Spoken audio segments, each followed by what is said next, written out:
ವೈಜ್ಞಾನಿಕ ವೈಚಾರಿಕವಾಗಿದ್ದು ಸಕಲರಿಗೆ ಲೇಸನ್ನು ಬಯಸುತ್ತವೆ. ವಿಜಯಲಕ್ಷ್ಮಿ ಗುರಿಕಾರ, ಗಂಗಾವತಿ. ಶರಣರ ವಚನಗಳು ವೈಜ್ಞಾನಿಕ ವೈಚಾರಿಕವಾಗಿದ್ದು ಸಕಲರಿಗೆ ಲೇಸನ್ನು ಬಯಸುತ್ತವೆ ಎಂದು ಪ್ರಾಧ್ಯಾಪಕಿ ಪ್ರೊಫೆಸರ್ ವಿಜಯಲಕ್ಷ್ಮಿ ಗುರಿಕಾರ ಹೇಳಿದರು. ಅವರು ನಗರದ ನೀಲಕಂಠೇಶ್ವರ ಕ್ಯಾಂಪ್ ಶ್ರೀ ಪಾಂಡುರಂಗ ದೇವಾಲಯದಲ್ಲಿ ಬಸವಪರ ಸಂಘಟನೆಗಳು ಆಯೋಜಿಸಿದ್ದ ವಚನ ಶ್ರಾವಣ ಕಾರ್ಯಕ್ರಮದಲ್ಲಿ ವಚನ ಸಾಹಿತ್ಯ ಕುರಿತು ಉಪನ್ಯಾಸ ನೀಡಿ ಮಾತನಾಡಿದರು. 12ನೇ ಶತಮಾನದಲ್ಲಿ ಮಹಿಳೆಯರು ಸೇರಿ ಆಸಕ್ತರಿಗೆ ದಾರಿದೀಪವಾಗಿ ವಚನ ಸಾಹಿತ್ಯ ಕಾರ್ಯ ಮಾಡಿವೆ. ಶೋಷಣೆ ಮಾಡುವುದನ್ನು ತಪ್ಪಿಸಿ ಬದಲಾವಣೆ ಮಾಡುವ ಮೂಲಕ ಶರಣರ ಮಾರ್ಗದಲ್ಲಿ ನಡೆಯಬೇಕು. ಸಂಕವನಂತಹ ವ್ಯಕ್ತಿಯನ್ನು ಸಹ ಗರತಿಯನ್ನಾಗಿ ಮಾಡಿದ್ದು ಶರಣರ ಕಾಲವಾಗಿದೆ. ಮಹಿಳೆಯರನ್ನು ದೇವರಿಗೆ, ದೇಶಕ್ಕೆ ಹೋಲಿಸುವುದಕ್ಕಿಂತ ಮಹಿಳೆಯರನ್ನು ಮನುಷ್ಯತ್ವದಿಂದ ಕಾಣುವುದು ಅವಶ್ಯ. ಹೆಣ್ಣನ್ನು ಕಾಮುಕ ದೃಷ್ಟಿಯಿಂದ ನೋಡದೆ ಮನುಷ್ಯತ್ವದ ಕಾಣಬೇಕು. ಇಂದಿನ ಭ್ರಷ್ಟಾಚಾರಕ್ಕೆ ಸ್ವಲ್ಪ ಮಟ್ಟಿಗೆ ಮಹಿಳೆಯರು ಕಾರಣ ಎನ್ನುವುದನ್ನ ಸುಳ್ಳು ಮಾಡಬೇಕಿದೆ. ಮನುಷ್ಯನ ಪ್ರೀತಿಯನ್ನ ವಚನಗಳು ಕಾಣಬಹುದಾಗಿದೆ. ನಿತ್ಯ ವಚನ ಸಾಹಿತ್ಯ ಓದಬೇಕು, ಜೀವನದಲ್ಲಿ ಅನುಷ್ಠಾನ ಮಾಡಬೇಕು. ಈ ಕಾರ್ಯಕ್ರಮದಲ್ಲಿ ಕೆ ವರಲಕ್ಷ್ಮಿ, ಬಸವಪರ ಸಂಘಟನೆಯ ಕೆ ಬಸವರಾಜ್, ದಿಲೀಪ್, ವೀರೇಶ್ ರೆಡ್ಡಿ, ಪ್ರಮುಖರಾದ ರಾಮಣ್ಣ ಕುರಿ, ಪ್ರೊಫೆಸರ್ ಕರಿಯಣ್ಣ, ತಿಪ್ಪೇಸ್ವಾಮಿ, ಹನುಮಂತಪ್ಪ, ಹುಲಿ ಐದರ್, ಹಾಜಿ, ಕಾಜಾ ಹುಸೇನ್ ಮುಳ್ಳೂರು, ಮಲ್ಲಿಕಾರ್ಜುನ ಸಿದ್ದಾಪುರ, ರಮೇಶ್ ಶೈಲಿ, ವಿಜಯಲಕ್ಷ್ಮಿ, ಗೌಸಿಯಾ ಬೇಗಂ, ಶೋಭಾ ಕರಿಗೂಳಿ, ರಾಯಮ್ಮ, ದಶರಥ, ಛತ್ರಪ್ಪ, ತಂಬೂರಿ, ಬಸವರಾಜ್ ಕಟ್ಟಿ, ಧೂಳ್ ವೆಂಕಟೇಶ್, ಪರಶುರಾಮ್, ದೇವರಮನಿ, ಕನಕಪ್ಪ ಹೊಸಳ್ಳಿ, ತಿಮ್ಮಪ್ಪ ಸೇರಿದಂತೆ ಅನೇಕರು ಉಪಸ್ಥಿತರಿದ್ದರು. ಗಂಗಾವತಿ ವಚನ ಶ್ರಾವಣ ಕಾರ್ಯಕ್ರಮ ಜರುಗಿತು.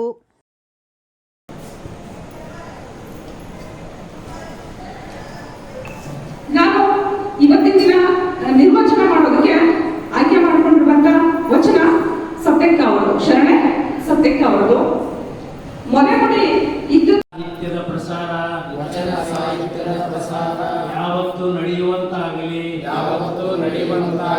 ಇವರಿಗೆ ನಮ್ಮೆಲ್ಲ ಹಾರೈಕೆ ಇರಲಿ,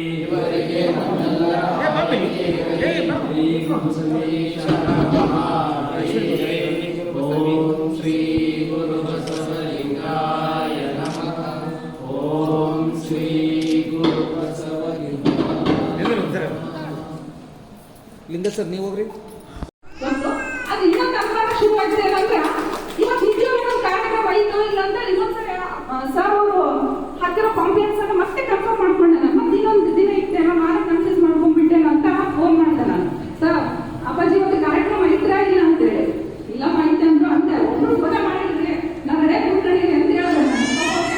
ಗೊತ್ತಿಲ್ಲ. ಎಲ್ಲ ವಚನಗಳು ಈ ವಚನ ಸಾಹಿತ್ಯದಲ್ಲಿ ನಾನು ಗ್ರಹಿಸಿದ್ದೀನಿ. ಅದರಲ್ಲಿ ಫಸ್ಟ್ ನಾವು ನೋಡಿದ್ರೆ ಕುವೆಂಪು ಅವರ ವಿಚಾರ ಪ್ರಜ್ಞೆ ಅಂತೂ ಮೊದಲ ಸ್ಥಾನದಲ್ಲಿ ಬರುತ್ತೆ. ಆಮೇಲೆ ಬುದ್ಧನ ತ್ಯಾಗಮ ಇದೆ. ಯಾಕಂದ್ರೆ ಅಲ್ಲೆಲ್ಲ ಅರಮನೆಯನ್ನ ಬಿಟ್ಟು ಅರಿವಿನ ಗುರುವಿನ ಮನೆಗೆ ಬಂದಂತವ್ರು ಯಾರಾದ್ರೂ ಇದ್ರೆ ಬಸವಣ್ಣ.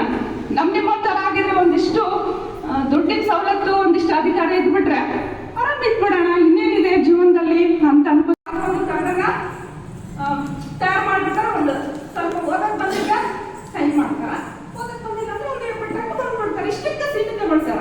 ಆದ್ರೆ ಅನುಭವ ಮಂಟಪದಲ್ಲಿ ಹಂಗಿರ್ಲಿಲ್ಲ. ನನ್ಗೆ ಏನ್ ಅನ್ಸುತ್ತ ಅದನ್ನ ಹೇಳ್ಬೇಕು ಅನ್ನುವಂತ ಆ ಒಂದು ವಾಕ ಧೈರ್ಯವನ್ನ, ಸ್ವತಂತ್ರ ಅಲ್ಲ ಧೈರ್ಯವನ್ನ ಕೊಟ್ರು. ಅದಕ್ಕೆ ಎಲ್ಲ ಕಾಲಕ್ಕೂ ಬಸವ ಸಾಹಿತ್ಯ ಅಥವಾ ಈ ಬಸವಾದಿ ಪ್ರಮುಖರ ಸಾಹಿತ್ಯ ಎಲ್ಲ ಕಾಲಕ್ಕೂ ಏನಂತಾರಲ್ಲ, ಭೂತ ಭವಿಷ್ಯತ್ತು ಮೂಲನೆ ನಡೆನುಡಿ ಏನ್ ಹೇಳ್ತಿದ್ರು ಅದನ್ನು ಮಾಡುವಂತ ಅವರು ಶರಣರು. ಹಾಗಾಗಿ ಪ್ರತಿದಿನ ಅಂತೂ ನಾನು ಖಂಡಿತ ವಚನ ಸಾಹಿತ್ಯವನ್ನು ಓದೋದಿಲ್ಲ. ಹೀಗೆ ನಮ್ಗೆ ಬಿಡುವಿದ್ದಾಗ ಅಥವಾ ಈ ತರ ನನ್ನ ಅನುಭವಗಳಿಗೆ ಕರೆದಾಗ ಒಂದಿಷ್ಟು ಓದ್ಕೋತೀನಿ ನೋಡಿ. ಅವಾಗ ನನಗೆ ಅನ್ಸಿದ್ದೇನಂದ್ರೆ ಬಹುಶಃ ವಚನ ಸಾಹಿತ್ಯ ಎಲ್ಲ ಸಾಹಿತ್ಯವನ್ನ ಮೀರುವಂತ ಒಂದು ಶ್ರೇಷ್ಠ ಸಾಹಿತ್ಯವಾಗಿ ನಾವು ಕಂಡುಕೊಂಡಿರೋದು ನೋಡಿ. ಅಲ್ಲಿ ಎಲ್ಲ ಈ ಸಮಾಜ ಸುಧಾರಕರಿಗೂ ಭೋಗಾಪೋಗದ ಬದುಕಿದ್ದಾಗಲೂ ಆ ಅರಮನೆಯನ್ನ ತ್ಯಜಿಸಿ ನಮ್ಮೆಲ್ಲರನ್ನ ಅರಿವಿನ ಗುರುವಿನ ಮನೆಗೆ ತಗೊಂಡು ಹೋಗ್ತಾರೆ. ಹಾಗಾಗಿ ಅಲ್ಲಿ ಬುದ್ಧನ ತ್ಯಾಗ ಇದೆ, ಮಹಾಮತ ಪೈಗಂಬರ ಶುಚಿತ್ವ. ಇಲ್ಲಿ ಶುಚಿತ್ವ ಅಂದ್ರ ಬೆಳಗ್ಗೆಲ್ಲ ನನ್ನ ನೋಡ್ಕೊಂಡು ತಾಯರಿಗೆಲ್ಲ ಕಸ ಮುಗಿಸ್ತೀವಲ್ಲ, ಅದು ಶುಚಿತ್ವ ಅಲ್ಲ. ನಮ್ಮೊಳಗಿನ ಅಂಧಕಾರವನ್ನ, ನಮ್ಮ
ಹೆಚ್ಚು ತಗೊಳ್ಳೋದು ಮಹಿಳೆಯರ ವಚನಗಳನ್ನೇ. ಹಾಗಾಗಿ ಈ ತರ ಎಲ್ಲ ಸಾಹಿತ್ಯದ ಎಲ್ಲ ದೃಷ್ಟಿಕೋನದ ಮಜಲುಗಳು ವಚನ ಸಾಹಿತ್ಯದಲ್ಲಿ ಬರುತ್ತೆ. ಎಲ್ಲಕ್ಕಿಂತ ಮುಖ್ಯವಾಗಿ ಹೆಣ್ಣನ್ನ ಒಬ್ಬ ಮನುಷ್ಯನಂತೆ ಕಂಡಿದ್ದು ಅನ್ನ ಶತಮಾನ. ಕನ್ನಡದಲ್ಲಿದ್ದ ಹೆಣ್ಮಕ್ಳ ಮನುಷ್ಯರಂತೆ ಕಾಣೋದಿಲ್ಲ ಅಂತಲ್ಲ, ಮನುಷ್ಯನ ತರ ಕಾಣ್ತೀವಿ, ಆದ್ರೆ ಭಾವನೆಗಳೇ ಇಲ್ಲದಂತ, ಆಕೆಗೆ ಒಂದು ಕನಸುಗಳೇ ಇಲ್ಲ, ಆಕೆಗೆ ಒಂದು ಗುರಿ ಉದ್ದೇಶನೇ ಇಲ್ಲ ಅನ್ನೋ ಮಟ್ಟಿಗೆ ನಾವು ಈಗಲೂ ಇವತ್ತು ನಾವೇನೆಲ್ಲ ವಿಜ್ಞಾನವಾದ ತಂತ್ರಜ್ಞಾನದಲ್ಲಿ ಮುಂದುವರೆದಿದ್ರು ನಮ್ಮ ಮನಸ್ಥಿತಿಗಳು ಹಂಗೆ ಇದ್ದಾವೆ. ಇಲ್ಲ ಇವತ್ತು 33% ಮೀಸಲಾತಿ ಇವತ್ತು ಸಂವಿಧಾನಬದ್ಧವಾಗಿ ಮಹಿಳೆಯರಿಗೆ ಅಂತ ಅಂದ್ರೂ ನಮ್ಮ ಕುಟುಂಬದಲ್ಲಿ ಮತ್ತು ಸಮಾಜದಲ್ಲಿ ಈಗಲೂ ಮಹಿಳೆಯರ ಒಂದಿಷ್ಟು ಕಡೆಗಣಿಸಿ ನೋಡುವಂತ ದೃಷ್ಟಿಕೋನಗಳು ನಮ್ಮಲ್ಲಿ ಬದಲಾಗಿಲ್ಲ. ಸೊ ಅಂಥದ್ರಲ್ಲಿ ಅವತ್ತಿನ 12ನೇ ಶತಮಾನ ಇದೆಯಲ್ಲ, ಏನೋಗ್ತಾರಲ್ಲ, ಪುರುಷರಿಗಿಂತ ಒಂದಿಷ್ಟು ಎತ್ತರದ ಸ್ಥಾನದಲ್ಲಿ ಮಹಿಳೆಯರನ್ನ ಕಂಡಿದ್ರು. ನೋಡ್ರಿ, ಆ ಕಾಲದಲ್ಲಿ 770 ಶರಣಗಣಗಳಿದ್ರು. ಅದರಲ್ಲಿ ಸರಿಸುಮಾರು ಒಂದು 35 ವಚನಕಾರರು ಸಿಗ್ತಾರೆ. ಅದರಲ್ಲಿ ಆ 35 ವಚನಕಾರ್ತಿಯರು ಒಟ್ಟಾರೆಯಾಗಿ ಒಂದು 110 ವಚನಗಳನ್ನ ಬರೀತಾರೆ. ಅಲ್ಲ, ಇದನ್ನ ಯಾಕೆ ನಾವು ಬಹಳ ವಿಭಿನ್ನವಾಗಿ ನೋಡ್ಬೇಕಂದ್ರೆ, ಇವತ್ತು ನಾವೇನೆಲ್ಲ ಪದವಿಗಳನ್ನ ತಗೊಂಡಿದೀವಿ, ಇವತ್ತು ಒಂದು ಡಾಕ್ಟರೇಟ್ ಪದವಿಯವರು ನಾವು ಹೋಗ್ತಾ ಇದೀವಿ ಅಂದ್ರೆ ಈಗಲೂ ನಾನು ಏನ್ ಮಾತಾಡಿ, ಯಾವ್ದನ್ನ ಮಾತಾಡಿದ್ರೆ ಜನ ಸರಿ ಅಂತಾರೆ, ಯಾವ್ದನ್ನ ಮಾತಾಡಿದ್ರೆ ಜನ ತಪ್ಪಾಗುತ್ತೆ ಅಂತೇಳಿ ಏನೋ ಅಂತಾರಲ್ಲ, ನಾನು ನಾಲ್ಗೆ ಒಂದಿಷ್ಟು ಪ್ರಿಂಟ್ ಇಟ್ಕೊಂಡು ಮಾತಾಡೋ ವ್ಯವಸ್ಥೆ ನಾವಿದ್ದೀವಿ. ಇಲ್ಲ ಭವನ ಬರುತ್ತೆ. ಆತರ ಆ ಶರಣ ಸಾಹಿತ್ಯದಲ್ಲಿ ಎಲ್ಲ ಬಸವಪರ ಎಲ್ಲ ಬಸವಾದಿ ಪ್ರಮುಖರು ಆ ಹೆಣ್ಣು ಮಕ್ಕಳನ್ನ ಆತರ ಒಂದು ಗೌರವದಿಂದ ಕಾಣ್ತಾ ಇದ್ರು. ಇಲ್ಲಿ ನಾನು ಪೂಜೆಗಳಿಂದ ಹೆಣ್ಣನ್ನ ಗೌರವಿಸೋದು ಬೇಡ. ಈಗ ನಾನು ಹೇಳಿದೆ, ಲಕ್ಷ್ಮಿ ಹೋಲಿಸ್ತಾರೆ, ದುಡ್ಡಿಗೆ ವಿದ್ಯಾ ಸರಸ್ವತಿ ಹೋಲಿಸ್ತಾರೆ, ಇಡೀ ಭೂಮಿ ಪೃಥ್ವಿಗೆ ಹೆಣ್ಣನ್ನ ಹೋಲಿಸ್ತಾರೆ. ಅಷ್ಟೇ ಯಾಕೆ, ಇಡೀ ನಮ್ಮ ದೇಶವನ್ನ ಭರತ ಮಾತೆ ಅಂತ ಹೇಳ್ಬಿಡ್ತೀವಿ. ಇದು ಯಾವ್ದು ಅವಶ್ಯಕತೆ ಇಲ್ಲ ಹೆಣ್ಮಕ್ಳಿಗೆ. ನಮ್ಮ ಮನುಷ್ಯ ತರ ನೋಡ್ಬಿಡ್ಲರು ಅಷ್ಟೇ. ಅದನ್ನೇ ಬಸವ ಸಾಹಿತ್ಯದಲ್ಲಿ ಬಸವ ಏನ್ ಮಾಡಿದ್ರೆ, ಬಸವನ ಪ್ರಮುಖರು ಅದನ್ನೇ ಮಾಡಿದ್ರು. ಬಹಳ ಹೊಗಳ್ಬೇಕು ಅಂತ ಹೇಳಿ ಸುಮ್ಮನೆ ಹೊಗಳಿಲ್ಲ ಹೆಣ್ಮಕ್ಳನ್ನ, ಅಷ್ಟು ಗೌರವದಿಂದ ಅವರನ್ನ ಕಂಡ್ರು. ನೋಡಿ, ಇವತ್ತಿನ ಪಾರ್ಲಿಮೆಂಟ್ ಅನ್ನ ಮೀರುವಷ್ಟು ಮಟ್ಟಿಗೆ ಅವತ್ತು ಅನುಭವ ಮಂಟಪ ಇತ್ತು ಅಂದ್ರೆ ಒಂದೇ ಅರ್ಥ ಮಾಡ್ಕೋಬೇಕು ನಾವು. ನೋಡಿ, ಪಾರ್ಲಿಮೆಂಟ್ ಅಲ್ಲಿ ನಾನು ರಾಜಕೀಯದ ಬಗ್ಗೆ ಅಷ್ಟೊಂದು ಮಾತಾಡಲ್ಲ, ಆದ್ರೆ ವಿಷಯ ಬಂದಿರೋದ್ರಿಂದ ಹೇಳ್ತೀನಿ. ಇವತ್ತು ಎಷ್ಟು ಜನ ಪಾರ್ಲಿಮೆಂಟ್ ಅಲ್ಲಿ ಹೆಣ್ಮಕ್ಳಿದಾರ ಇರ್ಲಿ, ಮೀಸಲಾತಿಯಲ್ಲಿ ಅಂತೇಳಿ ಹೋಗ್ಬೋದೇನ ಒಂದು 5-10 ಜನ. ಅಲ್ಲಿ ಸಿಕ್ಕೊಂಡ್ರೆ ನಾಲ್ಗೆ ಮತ್ತೆ ಮತ್ತೆ ಎಲ್ಲಿ ಹೊರಡುತ್ತೆ, ಅಲ್ಲಿ ಏನೋ ಸಣ್ಣ ಕಣ ಇದೆ ಅಂದ್ರೆ ಮತ್ತೆ ನಾನು ಕಂಟ್ರೋಲ್ ಮಾಡ್ಕೊಂತೀವಿ ನಮ್ಮ ನಾಲಿಗೆನ, ಆದ್ರೂ ನಮ್ಗೆ ಗೊತ್ತಿಲ್ಲದಂಗೆ ನಮ್ಮ ನಾಲಿಗೆ ಆಹಾರದ ಕ್ರಮದಂತೆ ಹೋಗ್ಬಿಡುತ್ತೆ. ಹಾಗೆ ಇವತ್ತು ಅದೆಷ್ಟೋ ಸಮಸ್ಯೆಗಳಿಗೆ, ಬರೇ ನಮ್ಮ ಮಹಿಳಾ ಸಮಸ್ಯೆ ಅಂತಲ್ಲ, ಇವತ್ತು ನಾವು ಎದುರಿಸ್ತಾ ಇರುವಂತ ಧರ್ಮಾಂಧತೆ ಇರ್ಬೋದು, ಜಾತೀಯತೆ ಇರ್ಬೋದು, ಆಮೇಲೆ ಆರ್ಥಿಕ ಅಸಮಾನತೆ, ಭಯೋತ್ಪಾದನೆ, ಭ್ರಷ್ಟಾಚಾರ, ಒಂದಲ್ಲ ಸಾವಿರಾರು ಸಮಸ್ಯೆಗಳು ನಮ್ಮ ಸಮಾಜದಲ್ಲಿ ಈಗಲೂ ಇದೆ. ಅದನ್ನು ಪ್ರೊಟೆಕ್ಟ್ ಮಾಡೋಕ್ಕೆ ಕಾನೂನು ಇದ್ರೂ ಇಂಥ ಸಾಮಾಜಿಕ ಕೃತ್ಯಗಳು ನಡೀತಾನೆ ಇರ್ತಾವ. ನೋಡಿ, ಅವೆಲ್ಲವುಗಳಿಗೂ ಒಂದು ಮಾದರಿಯಾಗಿ ನಿಲ್ಲುವಂತ ಒಂದು ಸಾಹಿತ್ಯ, ಬಹುಶಃ ಒಂದು ಕ್ರಾಂತಿ ಏನಾದ್ರೂ ಇದೆ ಅದು 12ನೇ ಶತಮಾನದ. ಅದಕ್ಕೆ ಯಾವಾಗಲೂ ನಮಗೆ ಹೇಗೆ ನಾಲಿಗೆಗೆ ಆಹಾರ ಸಿಕ್ಕೊಂಡಾಗ ಏನಂತಾರಲ್ಲ, ನಾಲಿಗೆ ಅಲ್ಲಿ ಹೊರಡುತ್ತಲ್ಲ, ಹಾಗೆ ನಮ್ಗೆ ಏನೇ ಸಮಸ್ಯೆ ಬಂದಾಗ ಅವತ್ತಿನ ಶರಣರು ಏನ್ ಮಾಡಿದ್ರು, ಏನ್ ಕಂಡುಕೊಂಡಿದ್ರು, ಇಂಥ ಸಮಸ್ಯೆಗೆ ಏನ್ ವಚನವನ್ನ ಬರ್ತಿದ್ರು ಅಂತೇಳಿ ಮತ್ತೆ ಮತ್ತೆ ನಮ್ಮ ಕಣ್ಣು, ನಮ್ಮ ಮನಸ್ಸು ಆ ಕಡೆನೆ ಅಷ್ಟು ಒಂದು ಶ್ರೇಷ್ಠ ಸಂಸ್ಕೃತಿ ಅಥವಾ ಶ್ರೇಷ್ಠ ಸಾಹಿತ್ಯ ವಚನ ಸಾಹಿತ್ಯ ಅಂತೇಳಿ ನಾನಿಲ್ಲಿ ಪರಿಭಾವಿಸ್ಕೊತೀನಿ. ಅದಕ್ಕೆ ನಾವು ಯಾಕೆ ವಚನ ಸಾಹಿತ್ಯವನ್ನ ತುಂಬಾ ಒಪ್ಕೋಬೇಕಾಗಿದೆ ಅಂದ್ರೆ ಮನುಷ್ಯನನ್ನಾಗೆ ನೋಡಿದವರು ಅವರು. ಹೇಳಿದ್ನಲ್ಲ, ಆ ಜಾತಿ ಈ ಜಾತಿಯಿಂದ ನೋಡಿರೋರಲ್ಲ, ಇಷ್ಟಕ್ಕೂ ಈ ಜಾತಿನೆಲ್ಲ ಮಾಡ್ಕೊಂಡಿರಲಿಲ್ಲ ಯಾರಿ, ನಾವೆಲ್ಲ. ಹಂಗ್ ನೋಡಿದ್ರೆ ಪ್ರಜ್ಞಾವಂತರು ಹೇಳ್ತಾರ, ಈ ಜಗತ್ತಿನಲ್ಲಿ 4,000ಕ್ಕಿಂತ ಹೆಚ್ಚು ಜಾತಿಗಳಿಲ್ಲ, ಅದು ನಾವು ಅನ್ಕೊಂಡ್ರೆ 2 ಜಾತಿ ಇದಾವ. ಹಂಗಂದ್ರೆ ಹೆಣ್ಣು ಜಾತಿ ಗಂಡು ಜಾತಿ ಅಂತ ಅಂತಾರಲ್ಲ, ಇಲ್ಲ, ಅದನ್ನು ಮೀರಿದ್ದು ಇನ್ನೊಂದೆರಡು ಜಾತಿ ಇದಾವೆ. ಒಂದು ಪ್ರಜ್ಞಾವಂತರ ಜಾತಿ, ಇನ್ನೊಂದು ಪ್ರಜ್ಞಾಹೀನರ ಜಾತಿ. ಯಾರು ಇಷ್ಟಕ್ಕೂ ಯಾರು ಪ್ರಜ್ಞಾವಂತರ ಅಂದ್ರೆ ಯಾವ್ದು ಸರಿ ಅನ್ಸುತ್ತೆ ಏನಿರುತ್ತೋ ಅದಕ್ಕೆ ಹೇಳ್ತಾರಲ್ಲ, ಪ್ರತ್ಯಕ್ಷವಾಗಿ ಕಂಡ್ರು ಪ್ರಮಾಣಿಸಿ ನೋಡ್ಬೇಕಂತೆ, ಎಲ್ಲವನ್ನ ಒಪ್ಕೊಳ್ಳೋದಲ್ಲ. ಅದಕ್ಕೆ ಅವರು ಯಾವ್ದು ನಮ್ಗೆ ತೊಂದರೆ ಅನ್ಸುತ್ತೋ, ಯಾವ್ದು ನಮ್ಗೆ ಶೋಷಣೆ ಅನ್ನುತ್ತೋ ಅದನ್ನ ಬದಲಾಯಿಸಿ ಪರಿವರ್ತನಾ ಒಂದು ದಾರಿಯನ್ನ ಹಿಡಿಯೋರಂತೆ ಅವರು. ಅದಕ್ಕೆ ಅದನ್ನ ಪರಿವರ್ತನವಾದಿಗಳಂತ ಕರಿತೀವಿ. ಇನ್ನೊಂದಿದೆ, ಅವ್ರಿಗಂದ್ರೆ ಸರಿ ತಪ್ಪು ಏನಿಲ್ಲ, ಜನ ಮರಳೋ ಜಾತ್ರೆ ಮರಳು, ಎಲ್ಲರೂ ಏನಂತಾರ ನಾವು ಅಂದ್ಬಿಡೋಣ, ಯಾಕಪ್ಪ ಇಷ್ಟು ಜನ ಕೂತ್ಕೊಂಡಾರ, ನಾನು ಯಾರಾದ್ರೂ ಏನಾದ್ರೂ ಜಬಿಸ್ಬಿಟ್ರೆ ಸುಮ್ಮನೆ ನನ್ನೇ ಎಲ್ಲರೂ ಕೆಟ್ಟದಾಗಿ ನೋಡ್ತಾರಲ್ಲ, ಯಾಕೆ ಬೇಕು ಊರು ಸಾಬ್ರಿ ಅನ್ನೋ ಮನಸ್ಥಿತಿ ಇರ್ತಾರಲ್ಲ, ಅವರು ಯಥಾಸ್ಥಿತಿವಾದಿಗಳು. ಆದ್ರೆ ಬಸವಣ್ಣ ಅಥವಾ ಆ 770 ಶರಣಗಳು ಏನಿದಾರಲ್ಲ, ಇವೆಲ್ಲವನ್ನ ಮೀರಿದ್ದಂಥವ್ರು. ಸೊ ಹಾಗಾಗಿ ಇಂಥ ವಚನ ಸಾಹಿತ್ಯ ನಮಗೆ ಬಹಳ ಮುಖ್ಯ ಆಗುತ್ತೆ. ಯಾಕಂದ್ರೆ ದಿನಗಳದಂತೆ ನಾವು ಕೌಟುಂಬಿಕ ಮೌಲ್ಯಗಳನ್ನ ಕಳ್ಕೊಳ್ತಾ ಇರ್ತೀವಿ, ಆ ಬಾಂಧವ್ಯಗಳನ್ನ ಕಳ್ಕೊಳ್ತಾ ಇದ್ದೀವಿ, ಸಾಮಾಜಿಕ ಸಂಬಂಧಗಳು ಇವತ್ತು ವ್ಯವಹಾರಿಕ ಆಗ್ತಾ ಇದ್ದಾವೆ. ಸೊ ಕಾರ್ಯವನ್ನು ನಿರಂತರವಾಗಿ ಮಾಡ್ಕೊಂಡು ಬರ್ತಾ ಇದ್ದಾರೆ. ಈ ಒಂದು ಸಂದರ್ಭದಲ್ಲಿ ಇವತ್ತು ನಿಮ್ಮ ಮನೆಯಲ್ಲಿ ಕಾರ್ಯಕ್ರಮ ಮಾಡ್ತೀವಿ ಅಂತ ಹೇಳಿದರು. ಸಾಯಂಕಾಲ ಸ್ವಲ್ಪ ನಾವು ಪತ್ರಕರ್ತರಿಗೆ ಪೀಕ್ ಅವರ್, ಸುದ್ದಿ ಕಳಿಸೋದು, ಇನ್ನೊಂದು ಮುನ್ನೊಂದು ಇವೆಲ್ಲ ಇರ್ತವೆ. ನಾನು ಇತ್ತೀಚೆಗೆ ಕಿಸ್ಕಿಂದಾವಣೆಯಿಂದ ಹೊಸ ಪೇಪರ್ ನಾನದೇ ಸ್ವಂತ ಮಾಡಿದ್ದೀನಿ. ಅದಕ್ಕೆ 4 ಪೇಜ್ ಸುದ್ದಿ ತುಂಬಿಸ್ಬೇಕು. ಇಷ್ಟೆಲ್ಲದರ ನಡುವೆ ನನಗೇನಾದ್ರು ತಿಪ್ಪಳ ಅನಿಸ್ತು. ಶ್ರೀಶೈಲ ಪಟ್ಟಶೆಟ್ಟರು ಫೋನ್ ಮಾಡಿದರು, ಬಸವಣ್ಣ ಕೊಡಂಗಿಲ್ಲ, ಯಾಕಂದರೆ ನಾವೆಲ್ಲರೂ ಅವರ ಆದರ್ಶದಲ್ಲಿ ಬದುಕೋರು ನಾವೆಲ್ಲ. ನಾನು ಫಸ್ಟು ಪತ್ರಿಕೆಗೆ ಸೇರಿದಾಗ, ಫಸ್ಟು ಉದಯವಾಣಿ ಪತ್ರಿಕೆ ರಿಪೋರ್ಟರ್ ಆದ ದಿನ ಇಲ್ಲಿ ಚಿನ್ನಪ್ಪ ಅಂತ ಒಬ್ಬರು ಹೊರಡ್ರಿದ್ರು, ನಿಮ್ಮ ಬಸವದ ಕಾರ್ಯಕರ್ತ ಚಿನ್ನಪ್ಪ HRS ಕಾಲನಿ, ಅಲ್ಲಿ ಅವ್ರ ಮನೆ ಕಾರ್ಯಕ್ರಮ ಫಸ್ಟು ವರದಿ ಬಸವಣ್ಣನ ಬಂದು. ಅದೇನೋ ಒಂದು ಸೆಂಟಿಮೆಂಟ್. ಬಸವಣ್ಣ ಅಂದ್ರೇ ಹಾಗೆ, ಬದುಕೋರಿಗೆ ಬದುಕಿಸ್ತಾನ, ಜೊತೆಗೆ ಹೆಂಗೆ ಬದುಕಬೇಕು ಅಂತ ವರ್ಷ ಹೇಳ್ಕೊಡ್ತಾನೆ, ಜೊತೆಗೆ ಎಲ್ಲರನ್ನ ಹೇಗೆ ಪ್ರೀತಿ ಮಾಡ್ಬೇಕಂತ ಹೇಳ್ಕೊಡ್ತಾನೆ. ಏನೇ ತೊಂದರೆ ಇದ್ದರೂ ಕೂಡ ಕಾರ್ಯಕ್ರಮ ಮಾಡೋಣ, ಒಪ್ಪಿಕೊಳ್ಳೋಣ ಅಂತ ಹೇಳಿ. ನಮ್ಮ ಮನೆಗೆ ನಮ್ಮ ಮನೆ ಮುಂದೆ ನಮ್ಮ ಮನೆ ಸಣ್ಣದೊಂದು ಹಾಲು, ಒಂದು ಬೆಡ್ರೂಮ್, ಮೇಲೆ 2 ರೂಮ್, ಇಷ್ಟದ ನಮ್ಮ ಮನೆಗೆ. 2 ಜನ ಕೊಡೋಕ್ಕಾಗಲ್ಲ. ನಾನು ಡಿಸೈಡ್ ಮಾಡಿದೆ, ಇವ್ರು ಯಾರನ್ನೂ ಕೇಳೋದು ಡಿಸೈಡ್ ಮಾಡಿದ್ದೆ, ಪೆಂಡಲ್ ಹಾಕೋಣ ಮನೆ ಮುಂದೆ ರೋಡ್ನಾಗ, ಸೌಂಡ್ ಹಚ್ಚಿ ಚೇರ್ ಹಾಕಿ ಮಾಡೋಣ ಅಂತ.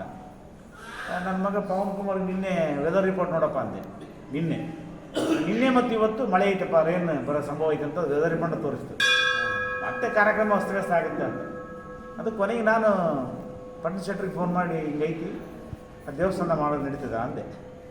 ಮಾಡ್ಬೋದು, ಅದಕ್ಕೆ ಸಂಬಂಧ ಇಲ್ಲ, ಮಾಡಿರಿ ಅಂತಂದರು. ಈ ಕಾರ್ಯಕ್ರಮ ಮಾಡಿದ್ವಿ. ಸಹೋದರಿ ವಿಜಯಲಕ್ಷ್ಮಿ ಅವರು ಅದ್ಭುತವಾದಂಥ ವಾಗ್ಮಿಗಳು, ಚೆನ್ನಾಗಿ ತಿಳ್ಕೊಂಡಿದ್ದಾರೆ, ಚೆನ್ನಾಗಿ ಓದಿದ್ದಾರೆ. ನನಗೆ ಭಾಳ ಖುಷಿಯಾಗುತ್ತೆ. ನಮ್ಮ ಬಸವರಾಜ್ ಸರ್ ನನಗೆ ಗಂಗಾವತಿ ವಸತಿಗೆ ಬಂದಾಗ ಅವ್ರು ಪೋಸ್ಟ್ ಆಫೀಸ್ ಗಂಜಿನಾಗಿತ್ತು. ಅದರಿಂದ ನನಗೆ ಭಾಳ ಪರಿಚಯ, ಅವರು ಇಡೀ ಫ್ಯಾಮಿಲಿ ಪರಿಚಯ. ನಾನು ಕೇಳಿದಾಗ LIC ಪಾಲಿಸಿ ಕೊಟ್ಟಾರ, ನನಗೆಲ್ಲ ಹೆಲ್ಪ್ ಮಾಡ್ಯಾರ ಅವರು. ಇವತ್ತು ಅವ್ರ ಮಾತು ಕೇಳಿ ಭಾಳ ಖುಷಿ ಆಯ್ತು ನನಗೆ. ಅವ್ರು ಎಷ್ಟು ತಿಳ್ಕೊಂಡಿದ್ದಾರಪ್ಪ ಅಂಥೇಳಿ. ನಾವು ಅಹಲ್ಯಬಾಯಿ ಸಂಘಟನೆ ಎಲ್ಲ ಮಾಡಬೇಕಂತ ಓಡಾಡ್ತ ಸಂದರ್ಭದಲ್ಲಿ ಮಹಿಳೆಯರನ್ನು ಜಾಗೃತಿ ಮಾಡಬೇಕು ಅಂಥೇಳಿ ವಿಚಾರ ಮಾಡ್ತಕ್ಕಂಥ ಈ ಸಂದರ್ಭದಲ್ಲಿ ನಮ್ಮ ಹಾಲು ಮತ ಕೂಗು ಸಮಾಜ ವತಿಯಿಂದ ನನಗೆ ಈ ವ್ಯತ್ಯಾಸ ಅದು ಇಂಥವೆಲ್ಲ ಅದರ ನಾವು ಯಾಕೆ ಸಂಘಟನೆ ಮಾಡಿಲ್ಲ. ಮಹಿಳೆ ಜಾಗೃತಿ, ಈ ಆಚಾರ ವಿಚಾರಗಳು, ಇವೆಲ್ಲ ವೈಚಾರಿಕ ವಿಷಯಗಳ ಬಗ್ಗೆ ಅದ್ಭುತವಾದಂಥ ಮಾತಾಡಿದರು. ಬಸವಣ್ಣನವರ ಕಾಲಮಾನಕ್ಕೆ ತಕ್ಕಂತೆ ಒಬ್ಬ ಮಹಿಳೆಯರು ಎಷ್ಟೆಲ್ಲ ಸ್ವಾತಂತ್ರ್ಯ ಹೊಂದಿದ್ರು, ಎಷ್ಟೆಲ್ಲ ಸಮಾಜದಲ್ಲಿ ಬದುಕ್ತಿದ್ರು. ಈಗ ಮಾತಿಗೆ ಮಾತ್ರ ನಾವು ಮಹಿಳೆಯರ ರಕ್ಷಣೆ ಮಾಡ್ತೀವಿ, ಮಹಿಳೆಯರು ಓದಿಸ್ತೀವಿ ಅಂತ ಹೇಳ್ತೀವಿ ಹೊರತಾಗಿ ಬಸವಣ್ಣವರಂತೆ ಅನುಷ್ಠಾನ ಮಾಡ್ತಾ ಇಲ್ಲ. ಆ ನಿಟ್ಟಿನಲ್ಲಿ ನಾವೆಲ್ಲ ವಿಚಾರ ಮಾಡಬೇಕಾಗಿದೆ. ಈ ವಚನ ಶ್ರಾವಣ ಅದ್ಭುತವಾದ ಕಾರ್ಯಕ್ರಮ, ಪ್ರತಿ ಮನೆಗಳನ್ನು ಮುಟ್ತಕ್ಕಂಥ ಕಾರ್ಯ ಆಗಲಿ. ಜೊತೆಗೆ ಮುಂಬರೋ ದಿನಗಳಲ್ಲಿ ಇಂಥ ಅನೇಕ ಕಾರ್ಯಕ್ರಮ ನಡೀಲಿ, ಆಮೇಲೆ ಸಹಕಾರ ಇರುತ್ತೆ. ಈ ಒಂದು ಬಸವಣ್ಣನ ಕೆಲಸ ಮಾಡೋದಕ್ಕೆ ನನಗೆ ಒಂದು ಸಮಯವನ್ನು ಕೊಟ್ಟಿದ್ದಕ್ಕಾಗಿ, ಈ ಒಂದು ಸೇವೆಯನ್ನು ಮಾಡೋದಕ್ಕೆ ಅಥವಾ ಈ ಕಾರ್ಯಕ್ರಮ ಆಯೋಜನೆ ಮಾಡೋದಕ್ಕೆ, ನಿಮ್ಮಲ್ಲಿ ನಾನು ಭಾಗವಹಿಸೋದಕ್ಕೆ, ನಮ್ಮ ಕುಟುಂಬ ಭಾಗವಹಿಸೋದಕ್ಕೆ ಅನುವು ಮಾಡಿಕೊಟ್ಟೋದಕ್ಕಾಗಿ ಬಸವಪರ ಸಂಘಟನೆಗಳಿಗೂ ಮತ್ತು ಅದ್ಭುತವಾಗಿ ಮಾತಾಡಿ ನಮ್ಮೆಲ್ಲರ ಅಂತರಾತ್ಮವನ್ನು ಎಚ್ಚರಗೊಳಿಸ್ತಕ್ಕಂಥ ವಿಜಯಲಕ್ಷ್ಮಿ ಅವರಿಗೆ, ಜೊತೆಗೆ ಈ ಕಾರ್ಯಕ್ರಮಕ್ಕೆ ಬೆನ್ನೆಲುಬಾಗಿ ನನ್ನ ಪತ್ನಿ ವರಲಕ್ಷ್ಮಿ ಅವರಿದ್ದಾರೆ. ಅವರು ನನಗೆ ಭಾಳ ಸಹಕಾರ ಕೊಟ್ಟು ಕಾರ್ಯಕ್ರಮ ಮಾಡಿರಿ, ನೀವು ಚೆನ್ನಾಗಿತ್ತು ಅಂತ ನಿಮ್ಮೆಲ್ಲರಿಗೂ ಹೊಂದಿಸ್ತಾ ಅವಕಾಶ ಕೊಟ್ಟೋದಕ್ಕಾಗಿ ಎಲ್ಲರಿಗೂ ಅಭಿನಂದನೆಗಳು. ಒಂದು ಮೆಸೇಜ್ ಹಾಕಿದ್ದೆ ಅಷ್ಟೇ, ಯಾರಿಗೂ ಫೋನ್ ಮಾಡಿಲ್ಲ. ಈ ಕಾರ್ಯಕ್ರಮ ಇದೆ ಇತ್ಯಾದಿ. ಜೊತೆಗೆ ನಾನು ಎಲ್ಲರಿಗೂ ಪ್ರಸಾದ ಮಾಡಿಸ್ಬೇಕು ಅಂತ ಒಂದು ವ್ಯವಸ್ಥೆ ಇತ್ತು. ನಾವೆಲ್ಲ ರೆಡಿ ಮಾಡಿದ್ವಿ. ವೀರೇಶ್ ಎಕ್ದಮ್ ಅದು ಬ್ರೇಕ್ ಹಾಕಿಬಿಟ್ಟ. ಮೈಕ್ ಬೇಡ, ಪ್ರಸಾದ ಬೇಡ, ಏನು ಬೇಡ, 2 ಬಾಳೆಹಣ್ಣು ಸಾಕು, 1 ವೀರ್ಯದ ಸಾಕು. ಅಲ್ಲ, ಬಸವಣ್ಣ ಅಂದ್ರೆ ಸರಳ, ಬಸವಣ್ಣ ಅಂದ್ರೆ ಜೀವನ. ಅದು ನಿಜವಲ್ಲೂ ನನಗೆ ಭಾಳ ಇದಾಗ್ಬಿಡ್ತು. ಏನು ಊಟ ಮಾಡಿಸ್ಬೇಕು ಅಂತ ಹೇಳಿ ನನ್ನೊಂದು ಕಲ್ಪನೆ ಇತ್ತು. ಆಗಲಿ ಮೆದುಳಿಗೆ ವಿಜಯಲಕ್ಷ್ಮಿ ಅವರು ಊಟ ಮಾಡಿಸಿದ್ರು ಅನ್ಕೋತೀನಿ ನಾನು. ಧನ್ಯವಾದ. ಓಕೆ. ಅಷ್ಟೇ ಶ್ರೇಷ್ಠ. ಒಬ್ಬ ಬಸವಣ್ಣನವರು ಎಷ್ಟು ಶ್ರೇಷ್ಠನೋ, ಒಬ್ಬ ಅಂಬಿಗರ ಚೌಡಿ ನಾವೆಲ್ಲ ಸ್ಮರಣೆ ಮಾಡ್ತಾ ನೀವು ನೋಡ್ತಾ ಇದ್ದೀವಿ. ನಾವೆಲ್ಲ ಕಾರ್ಯಕ್ರಮ ನಾವು ಇಂಥ ಸ್ಮರಣೆ ಅಂತಲ್ಲ, ನಾವು ಬಸವಣ್ಣನವ್ರಿಗೆ ಎಷ್ಟು ಪ್ರಾಮುಖ್ಯತೆ ಕೊಡ್ತೀವಿ. ಅಂಬಿಗರ ಚೌಡಿನವರಿಗೆ, ಸಮಗಾರ ಹೊರಳಿನವರಿಗೆ, ಏನು ಶರಣರ ಮಾದಾರ ಚೆನ್ನೈನವರಿಗೆ, ಡೋಬಾರ ಕಕ್ಕಯ್ಯನವರಿಗೆ, ಎಲ್ಲ ಶರಣರು ನಮ್ಮ ಆದರ್ಶಪ್ರಾಯರು. ಅಲ್ಲಿ ಒಬ್ಬರನ್ನೊಬ್ಬರು ಮೇಲಿಲ್ಲ ಕೇಳಿಲ್ಲ. ಮತ್ತೆ ನಾವು ಆ ಶರಣರೊಳಗಡೆ ಮೇಲೆ ಕೇಳ್ತಾ ಮಾಡಿದ್ರೆ ನಮ್ಮಂತ ದಾರಿದ್ರ್ಯ ಜನ ಯಾರು. ಹಾಗಾಗಿ ಬಹಳ ಅಭಿನಂದನ ಪೂರ್ವಕವಾಗಿ ಈ ಒಂದು ವಚನ ನಿರ್ವಚನೆ ಮಾಡತಕ್ಕಂಥ ಸಹೋದರಿ ವಿಜಯಲಕ್ಷ್ಮಿ ಗುರಿಕಾರರಿಗೆ